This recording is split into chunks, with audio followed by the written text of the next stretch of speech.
Le danger, c'est quoi? C'est nos enfants. Pourquoi les insulter tous les jours? On essaie de détruire l'image de l'islam à travers le Moyen-Orient, à travers les pays arabes, le terrorisme, Daesh, etc., etc., par des déséquilibrés mentaux qui viennent ici commettre certains crimes. Donc vous, les musulmans, ce message s'adresse à vous. Vous le savez consciemment que vous n'êtes pas un danger pour la France. Vous savez que vous avez les meilleures relations et le meilleur intérêt pour que la France soit bien, ce pays soit bien, pour que vous et vos enfants soyez bien. Mais comment le faire comprendre que nous sommes des citoyens à part entière et que nous voulons la prospérité et le confort, l'éducation et la médecine pour tous, et une évolution ensemble de constructeurs, et non pas des gens qui doivent se marginaliser et se cacher derrière les images et les slogans anti-musulmans pour pouvoir exister. Et il y a même certaines personnes qui se revendiquent anti-islam et c'est leur seule motivation de se présenter à une élection présidentielle. Leur seul motif, c'est de la haine envers une certaine communauté, la stigmatiser et montrer du doigt que c'est le danger pour l'Europe, c'est le danger pour la France. Et tout ça s'est construit. J'ai appris dernièrement, je crois que c'est hier ou avant-hier, quelqu'un qui me disait qu'il demande pour que soit dénoncé, par exemple, le ministère de l'Intérieur demande à l'inspection du travail pour contrôler les musulmans, ceux qui ont des commerces, ceux qui travaillent, pour essayer de les conditionner encore, les refroidir dans leur démarche économique et chercher à trouver des failles s'ils n'ont pas payé c'est pas débile ça, dans une république? Le ministère qui écrit pour dire et de dénoncer, de chercher les commerçants musulmans. Alors, bien entendu, Dieu merci, il y a des Français responsables. Et ils ne sont pas là pour stigmatiser une communauté. Pourquoi pointer les commerçants musulmans? Alors, on est parti où? Je vous le dis, hein, on est parti dans une dictature qui ne dit pas son nom. Parce que le danger, c'est quoi? C'est nos enfants.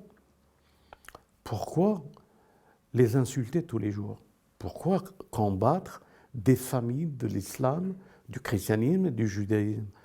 Pourquoi mener un combat contre la spiritualité? Parce que la spiritualité est une alternative, parce qu'elle est la solution, parce qu'elle a un sens, elle a un but, et les autres n'ont que le sens du veau d'or, et que cette élection, c'est un combat depuis la nuit des temps. Comment pouvoir élire le mal? Et le défi qu'il a lancé à l'homme, le fourbe, c'est un défi d'une élection. Il veut que nous votons pour lui. Depuis le commencement jusqu'à aujourd'hui, il mène des élections. Comment vous le traduire et vous le faire comprendre? Son but, c'est qu'à la fin, que tout le monde vote pour lui. Et je ne rentre pas dans les détails du salaire universel, de l'intelligence artificielle et de cette pseudo-guerre de civilisation qui va imposer par la réflexion et l'analyse. La réflexion et l'analyse en dehors de la spiritualité et du sens. Satan, Iblis, c'est le plus grand démocrate qui laisse le libre choix, comme lui il l'a eu. Donc la société où nous sommes, méfiez-vous de ce qui est facile à accepter. Méfiez-vous. Et préparez-vous plutôt à une conscience que je serai en paix que si le voisin est en paix. Je serai en paix que si le voisin n'a pas faim. Je peux me rassasier. Mais si le voisin a faim, il y a un problème chez nous, chez l'homme. Alors, vous verrez, je vous le dis, vous le verrez dans le futur. Les enjeux, ça va être Dieu, l'islam, la spiritualité, le judaïsme, le christianisme, ou l'élection pour Satan, ceux qui sont contre Dieu. Et c'est ce qui se passe aujourd'hui. Aujourd'hui, les musulmans subissent, mais sachez, chrétiens, juifs, ce n'est que vous préparez à cette catastrophe qui va venir. On est le fusible qui apparaît, parce qu'il a des ressources de courage, de volonté et de patience. Oh, ça fait 14 siècles que ça dure. Ce n'est pas aujourd'hui des guignols de la République peuvent faire changer les données et ce que Dieu a préparé. C'est une alerte que je lance fraternellement. Levez-vous.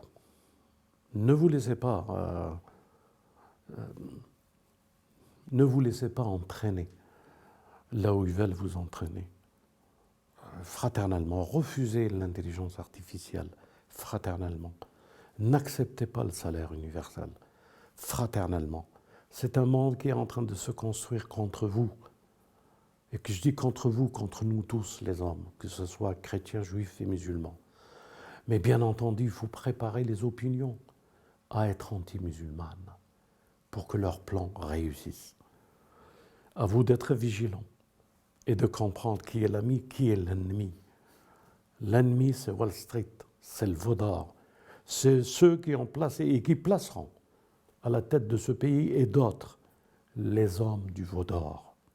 Nous devons nous lever pour eux aujourd'hui, même si nous avons tout. C'est le futur qui en est question. C'est l'élection de Satan ou l'élection d'Adam, l'homme parfait. À vous de choisir. Vous ne pouvez pas être parfait.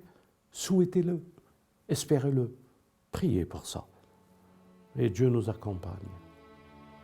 Et nous sommes ceux qui accompagnent la révélation et le Messie qui doit apparaître.